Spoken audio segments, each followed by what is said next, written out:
എന്താ സാറേ? നീ കേട്ടില്ലേ? എന്താ ഇപ്പൊ കേട്ടില്ലേ? കേട്ടു. ഇത് അവൾ തന്നെയാ. നമ്മൾ എത്ര പാടുപെട്ട അവളെ വീട് കണ്ടുപിടിച്ചത്. അവൾ ഇത് ഈസിയായിട്ട് നമ്മളെ കണ്ടുപിടിച്ചു. പണ്ടാരടങ്ങാൻ മനുഷ്യനെ പേടിപ്പിക്കാനായിട്ട് എവിടെ ഇരുന്നാണ് പോയി കാലം പൂച്ച കരയണത്? 12 മണിയാവുമ്പോ ഡോക്ടർ മൂത്ത് ഒഴിക്കാൻ ഇറങ്ങും. അപ്പ തലക്കടിച്ചാൽ നാളെ അവൻ ഈ നാട് വിടും, ഉറപ്പാ. ഓച്ചിറ വേലുന്റെ ബുദ്ധി അസാധ്യം. എത്ര മണിയായി?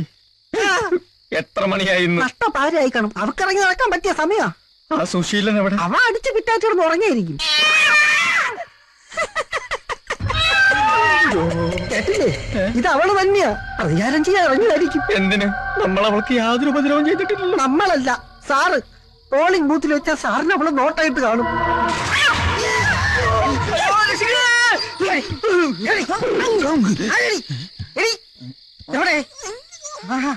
എവിടെ എവിടെ?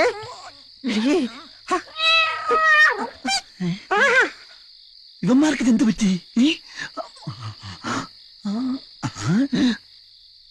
അവള് നിസ്സാരക്കാരിയല്ല, നാഗവല്ലിയുടെ കുഞ്ഞമ്മേരെ മോളാ. അതേത്? സാറ് വല്ലതും പറഞ്ഞ? ഇല്ല, താൻ വല്ലതും പറഞ്ഞു? ഞാനൊന്നും പറഞ്ഞില്ല. സാറ് പീസ് ഊരിയ കാര്യം പറഞ്ഞു. ഞാനോ? ഒരിക്കലും പറഞ്ഞിട്ടില്ല. ഇപ്പൊ മനസ്സിലായി. അവള് ചില്ലറക്കാരിയല്ല, മിമിക്രിക്കാരിയാ. സാറേ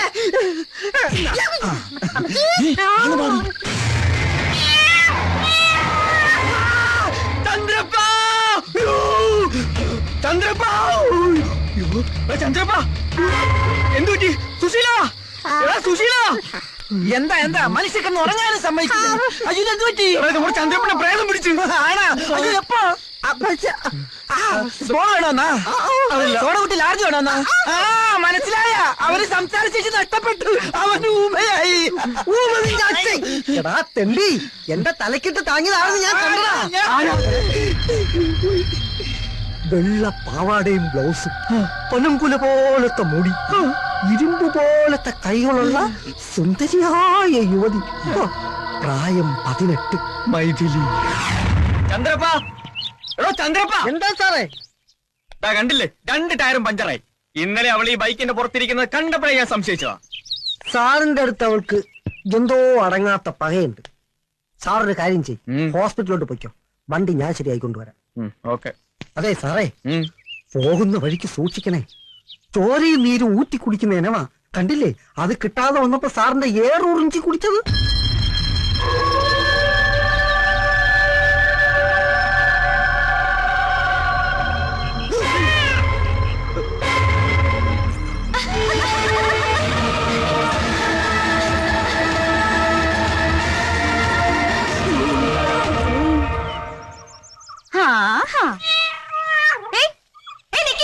എങ്ങോട്ടാ പോന്നെ?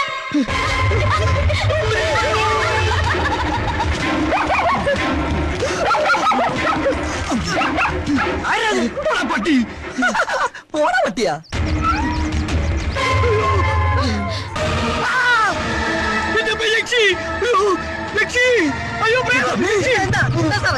ഇന്നലെ നമ്മളെ ശല്യപ്പെടുത്തിയ യക്ഷി. യക്ഷിയോ? അവള്. അയ്യോ സാറേ, ഇത് നമ്മുടെ കോറോത്ത വീട്ടിലെ. കോറോത്തല്ല, കോണോത്ത വീട്ടിലെ. മിണ്ടരുത്. എന്താണോ?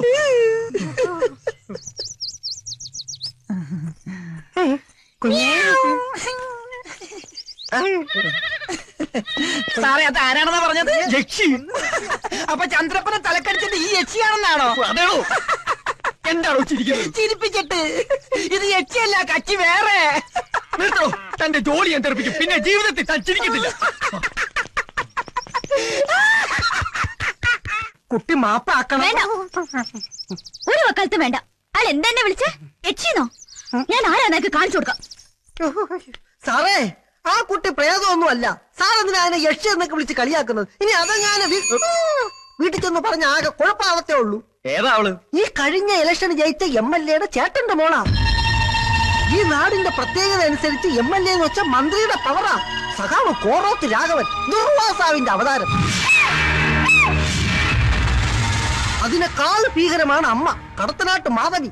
മക്കളെ മുലയൂട്ടി അല്ല വളർത്തിയത്, ചോരയൂട്ടിയാ.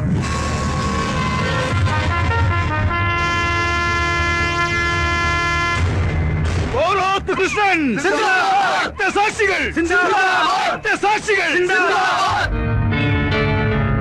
നൊന്തുപെറ്റ 2 മക്കളെയും പാർട്ടി വിട്ടപ്പോ തറവാട് പിഴച്ചു എന്ന് പറഞ്ഞവരായ എന്റെ കുടുംബക്കാര്. ഒടുവിൽ എന്റെ മൂത്ത മോൻ പ്രസ്ഥാനത്തിന് വേണ്ടി രക്തസാക്ഷിയായപ്പോൾ ഈ അമ്മ തകർന്നില്ല. ആ നഷ്ടം വിധവയായ അവന്റെ ഭാര്യയും മോളെയും ഞാൻ അറിയിച്ചില്ല.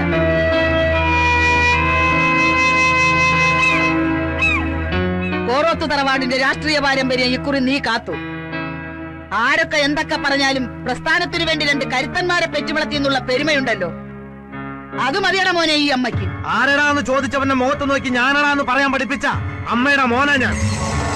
സത്യപ്രതിജ്ഞ ചെയ്ത് ഞാൻ ഈ നാട്ടിലെത്തിയാൽ എന്റെ കാല് വെട്ടു എന്ന് പറഞ്ഞ എംബോക്കിയുണ്ടല്ലോ, അവന്റെ ഒക്കെ നെഞ്ചിലൂടെ മണ്ഡല പര്യടനം നടത്തിയാ ഞാൻ എത്തിയിരിക്കുന്നത്. പാവം നമ്മുടെ 2 പ്രവർത്തകരെ അവര് വെട്ടിക്കൊന്നത്, പകരം 2 നമ്മൾ തീർത്തു.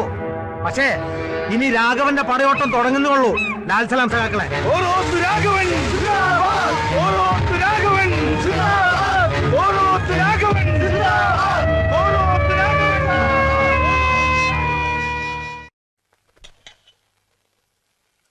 എല്ലാം കേമമായി. പക്ഷെ ഒരു കുറവുണ്ട്. കണ്ണൂർ ജയിലിൽ നടന്ന കുഴപ്പത്തിന്റെ പേരിൽ നമ്മളെ ചെക്കനെ തിരുവനന്തപുരത്തേക്ക് മാറ്റിയിട്ട് തിരിച്ചിങ്ങോട്ട് കൊണ്ടുവരുമെന്ന് പറഞ്ഞിട്ട് എന്തായി? MLA എന്താ ഒന്നും മിണ്ടാത്തത്? വിഷമുണ്ട് ഈ വിജയാഘോഷത്തിൽ ഹരി ഒപ്പം ഇല്ലാത്തത്. ജയിലിലെ പ്രശ്നത്തിൽ ആൾനഷ്ടമുണ്ടായത് നമുക്കാ. പിന്നെ അതിന്റെ പേരിൽ പീഡനം അനുഭവിക്കുന്നത് നമ്മുടെ ആൾക്കാരാ. ആര് പറഞ്ഞു ജോസേട്ടാ? ജയിലിൽ ഇപ്പൊ രാഷ്ട്രീയ തടവുകാർക്ക് VIP ട്രീറ്റ്മെന്റാ. ഈ കാലൻ ആ സുഖം എത്ര അനുഭവിച്ചതാ. കാരം പറഞ്ഞത് നേരാ, ഞാനും കേട്ടിട്ടുണ്ട്. ഒരു പാർട്ടി കൊലയാളിയായിട്ട് ജയിലിൽ പോയ എന്തൊക്കെ സൗഭാഗ്യങ്ങളാ. Super lottery അടിച്ചതുപോലെ. അധ്വാനിക്കണ്ട, കുടുംബത്തെ പാർട്ടി നോക്കിക്കൊള്ളും, അനന്തരാവകാശികൾക്ക് ജോലി, ജയിലിൽ നിന്നിറങ്ങിയാലോ ത്യാഗി. ഉള്ളത് പറയാമല്ലോ, ഒരുത്തനെ കൊല്ലാൻ എനിക്ക് കൊതി തോന്നുന്നു. വിടുക പറയാതെ പോകത്ത്. ഇവിടെ ഹരിയുടെ ആൾബലവും ശക്തിയും അറിഞ്ഞുകൊണ്ട് തന്നെയാ അവരവനെ മനഃപൂർവ്വം തിരുവനന്തപുരത്തേക്ക് മാറ്റിയത്. നമ്മൾ ഒതുക്കാൻ ഭരണപക്ഷമായി ചേർന്ന് കളിച്ചതാ തെണ്ടികള്. അതിനുള്ള മറുപടി ഞാൻ ഭരതന് കൊടുക്കും, ഹരിയെ പുറത്തു കൊണ്ടുവന്നിട്ട്.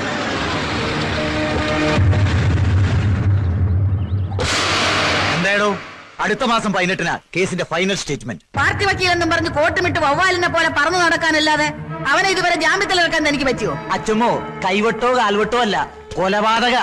സെക്ഷൻ 302 കോടതിയിൽ തെളിവെടുപ്പ് നടന്നുകൊണ്ടിരിക്കുന്ന ഒരു കേസായത്. അതുകൊണ്ട് പെട്ടെന്നൊരു ജാമ്യം കിട്ടില്ല. മാത്രവുമല്ല, പബ്ലിക് പ്രോസിക്യൂട്ടർ മറ്റവരുടെ ആളാ. 5 കൊല്ലം കൊണ്ട് തീരുന്ന കടപ്പാടെ വോട്ടൊന്ന് ജയിപ്പിച്ച ജനങ്ങളോട് ഇരിക്കുള്ളൂ. പക്ഷേ ഒരു ആയുസ് കൊണ്ട് തീരാത്ത നന്ദിയും കടപ്പാട് ഹരിയോടെ ഇരിക്കട്ടെ. അറിയോ നിനക്ക്? ഒക്കെ എനിക്കറിയാം. കോടതിയിൽ കോറോത്ത് രാഘവനെ വീഴ്ത്താനുള്ള ഒരു ബോംബ് ഇപ്പൊ ഭരതന്റെ കയ്യിലുണ്ട്. എന്താ താൻ പറഞ്ഞ? നമ്മുടെ ക്യാമ്പിൽ സൂക്ഷിച്ച രഹസ്യം എങ്ങനെയോ അറിഞ്ഞു. എടാ സുരേന്ദ്ര, നിന്റെ അനിയൻ മുരളി കോടതിയിൽ എത്തരുത്. കൊലപാതകത്തിന് ഏക ദൃക്സാക്ഷിയായ ഇവന്റെ അനിയൻ കോടതിയിൽ എത്താതിരിക്കാനല്ല, അവൻ ഭരതന്റെ കയ്യിൽ പെടാതിരിക്കാനാണ് നമ്മൾ ശ്രദ്ധിക്കേണ്ടത്.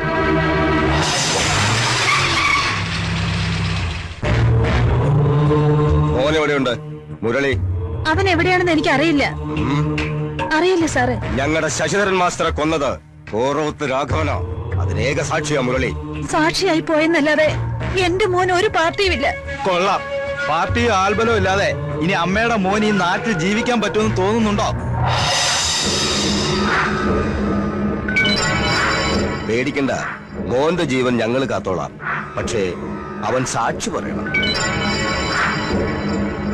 MLA ടിക്കറ്റ് നഷ്ടപ്പെടാതിരിക്കാൻ വേണ്ടി കൊലക്കുറ്റം ഒരു ക്രിമിനലിനെ ഏൽപ്പിച്ചു. എന്നിട്ട് പാർട്ടിയിൽ പ്രമാണിത്വം കമിഞ്ഞ് നടക്കുക ആ തെണ്ടി. അവന്റെ മുഖം കോടതിയുടെ മുൻപിൽ എനിക്ക് പിച്ച് ചീന്തണം. അതിന് അമ്മയുടെ മോനെ എനിക്ക് കിട്ടിയേ തീരൂ. വിട്ടുകൊടുക്കരുതവന്. സ്വന്തം കൂടപ്പറപ്പാ. ഏത് പാതാളത്തിൽ ചെന്നൊളിച്ചാലും നിനക്കവനെ കണ്ടുപിടിക്കാൻ പറ്റൂ. ഒരു ശശിധരൻ മാഷ് എന്റെ മൂത്ത മോൻ കൃഷ്ണനെ വെട്ടിക്കൊന്നതിലെ 1-ാം പ്രതി ഞാൻ നെറികെട്ടവനാ. അനുജൻ വേണോ ഞാൻ വേണോ അത് തീരുമാനിക്കേണ്ടത് നീയാ.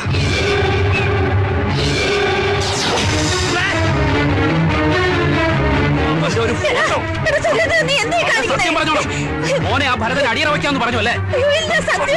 കള്ളം പറയുന്നു. അവര് വന്ന് മുരളിമോനെ ചോദിച്ചെന്നല്ലാതെ ഒരു വാക്ക് ഞാൻ കൊടുത്തിട്ടില്ല. മിണ്ടരുത്. അവൻ എവിടെയാ ഒളിച്ചിരിക്കുന്ന തള്ളക്കറിയാം. എന്റെ മുന്നിൽ മറിമായം കളിച്ചാലുണ്ടല്ലോ. മക്കൾക്കിടയിൽ മരിച്ചു ജീവിക്കുന്നതിന് ഭേദം അത് തന്നെയാ. അവസാനായിട്ട് പറയാ, എന്റെ നേതാവിനെ ഒറ്റ കൊടുത്താലുണ്ടല്ലോ തൊള്ളയ്ക്ക് വാക്കിലിടാൻ ഒരുത്തനെ കാണൂ. ഒന്നുകിൽ ഞാൻ, അല്ലെങ്കിൽ അവൻ.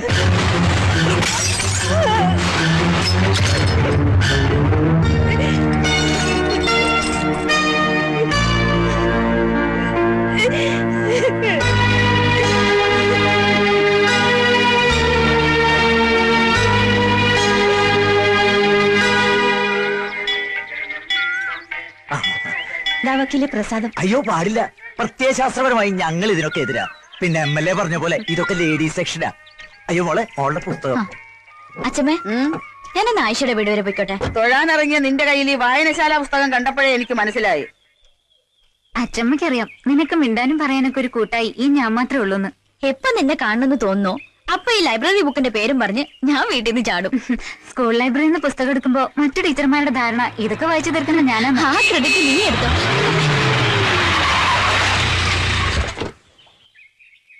പെങ്ങളെ ഒരു 2 മിനിറ്റ്, എനിക്ക് ആ കുട്ടിയോട് പേഴ്സണലായിട്ട് ഒരു കാര്യം പറയാനുണ്ട്. അന്ന് യക്ഷിയെന്ന് വിളിച്ചതിന് നേരിൽ കണ്ട് മാപ്പ് ചോദിക്കാൻ കാത്തിരിക്കുകയായിരുന്നു. പിന്നെ മനസ്സിലായത് കുട്ടിയെ യക്ഷിയെന്നല്ല പിശാചെന്നാ വിളിക്കേണ്ടിയിരുന്നത്. താൻ എന്താ കരുതിയത്? ചലഞ്ച് വോട്ട് ചെയ്ത് ബാക്കിയെല്ലാവരും മണ്ടന്മാരാക്കാന്നോ? ചലഞ്ച് വോട്ടോ? അതെ, മരിച്ചുപോയ കുന്നത്ത് വീട്ടിൽ മൈഥിലി എന്ന വോട്ടറുടെ പേരിൽ താൻ കള്ള വോട്ട് ചെയ്തു. അതെ, ഞാൻ അന്ന് ചെയ്തത് കള്ള വോട്ട് തന്നെയാ. താൻ എന്ത് ചെയ്യും? നിക്കവിടെ. അതെ, നിയമത്തിന്റെ മുന്നിൽ താൻ കുറ്റക്കാരിയാ. അതിനുള്ള ശിക്ഷ തനിക്ക് വാങ്ങി തന്നിട്ട് തന്നെ ബാക്കി കാര്യം. എന്ത് ശിക്ഷയോ? എടോ മൃഗ ഡോക്ടറെ, ഈ നാടിനെ കുറിച്ച് തനിക്ക് എന്തറിയാം? നിയമം പറഞ്ഞോണ്ട് ഇനി ഇങ്ങോട്ട് വന്നാലുണ്ടല്ലോ, നിന്ന് ചലിക്കാൻ തന്റെ കഴുത്തിന് മുകളിൽ തല കാണില്ല. താൻ ആരോടോ, ഉണ്ണിയാർച്ചയോ അതോ പൂലൻ ദേവിയോ? ആണുങ്ങളോട് ചോടി സംസാരിക്കരുത്. തനിക്ക് ഞാൻ ആരാന്ന് കാണിച്ചു തരാം. മടി.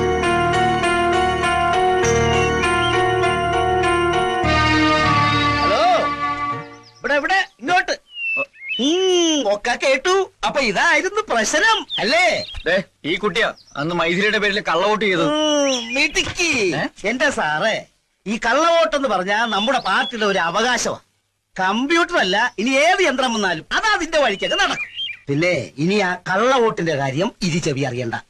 ഇനി അതിന്റെ പേരിലൊരു തർക്കം ഉണ്ടായാൽ ആ കുട്ടിക്ക് വേണ്ടി എനിക്ക് ഏറ്റുകത്തി എടുക്കേണ്ടി വരും. ഞങ്ങൾക്ക് പാർട്ടി എന്ന് വെച്ചാ അത്രയ്ക്ക് ജീവനാസ. ഞാൻ എന്ത് തെറ്റാണ് ചെയ്തത്? നിങ്ങൾ പറ. ഇത്രയും കാലം നിങ്ങൾക്ക് വേണ്ടിയല്ലേ ഞാൻ ജീവിച്ചത്?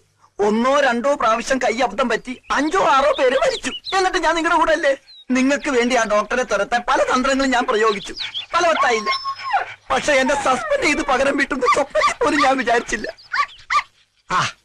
എന്തൊരു ചേർച്ച! ഇപ്പഴാ തിരിച്ചറിഞ്ഞത്. ഒരു വർഗബോധം ഉണ്ടായത്. നീ എന്താ ജാസിഗിത്തിന്റെ പാട്ട് പാടും? എന്താണ് ഇത്? ജാസിഗിത്തിന്റെ പാട്ടാ.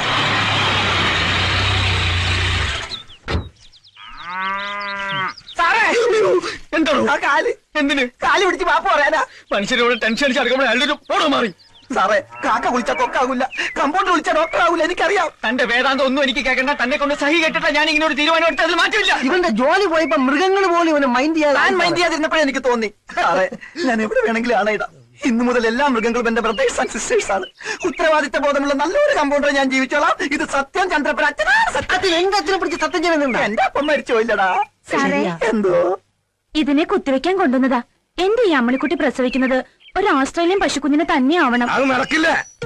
എന്റെ കയ്യിലൊരു നാടൻ നിൽക്കുമ്പോ നിനക്ക് ഫോറും തന്നെ വേണല്ലേടി. രത്നമ്മയിൽ നിന്നും ഞാൻ ഈ കരിങ്കാലത്തിൽ ഒരിക്കലും പ്രതീക്ഷിച്ചില്ല.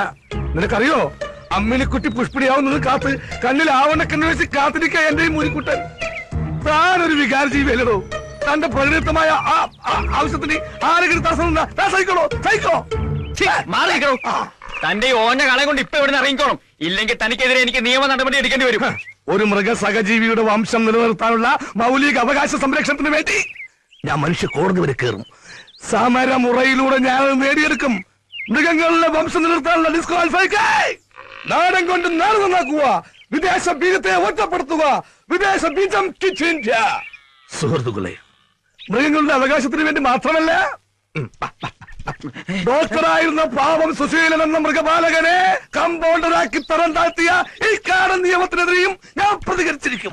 വേണ്ട വേണ്ട വേണ്ട, എനിക്ക് ഡോക്ടർ ആവണ്ട. എനിക്ക് കമ്പൗണ്ടർ ആയാൽ മതി. വേലുവേലിന്റെ വേല നോക്ക്. ഡോക്ടർ വാ, MLA യുടെ വീട് വരെ ഒന്ന് പോണം.